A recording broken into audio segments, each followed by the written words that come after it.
Hi all, PRAN வச்சு ஒரு அசத்தலான ரெசிபி எப்படி செய்கிறதுன்னு பார்த்துடலாமா? அதுக்கு நான் ஒரு 1/4 கிலோ ப்ரான் வாங்கி குடல்லாம் எடுத்து மஞ்சத்தூள் போட்டு க்ளீன் பண்ணி வச்சுருக்கேன். இது ரெஸ்டாரண்ட் ஸ்டைல்லே இருக்கணும் அப்படிங்கிறதுக்காக நான் வாழை ரிமூவ் பண்ணாமல் க்ளீன் பண்ணி வச்சுருக்கேன். இப்போ இது கூடவே வந்து 1 டீஸ்பூன் உப்பு, 1 டீஸ்பூன் வந்து தனி மிளகாத்தூள் போட்டு நல்லா மிக்ஸ் பண்ணிக்கலாம். உங்களுக்கு வேணுன்னா ஜிஞ்சர் கார்லிக் பேஸ்ட் கூட ஒரு டீஸ்பூன் ஆட் பண்ணிக்கலாம். இன்னொரு பவுலில் ஒரு 3/4 கப் மைதா மாவு, 1/4 கப் அரிசி மாவு, 1 டீஸ்பூன் உப்பு, ஒரு 3/4 டேபிள் ஸ்பூன் போல் பெப்பர் பவுடரும் போட்டு நல்லா மிக்ஸ் பண்ணிக்குவோம்.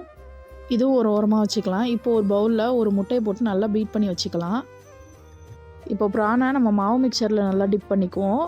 அடுத்து முட்டையில் டிப் பண்ணிக்கலாம். லாஸ்ட்டாக வந்து பிரெட் க்ரம்ஸ்லையும் டிப் பண்ணி எடுத்துக்கணும். இந்த மாதிரி நல்லா டிப் பண்ணதும் ஒரு பேன் வச்சு தேவையான அளவு எண்ணெய் ஊற்றி நம்மளோட ப்ரானையும் ஒன்று ஒன்றா போட்டு மீடியம் ஃப்ளேமில் பொரிச்சு எடுத்தால் நம்ம சூப்பரான கிறிஸ்பி கோல்டன் ப்ரான் வந்து ரெடி ஆகிடும். சூப்பராக இருக்கும். குழந்தைங்களுக்குலாம் ரொம்பவே பிடிக்கும். கண்டிப்பாக ட்ரை பண்ணி பாருங்கள். Tata, bye bye.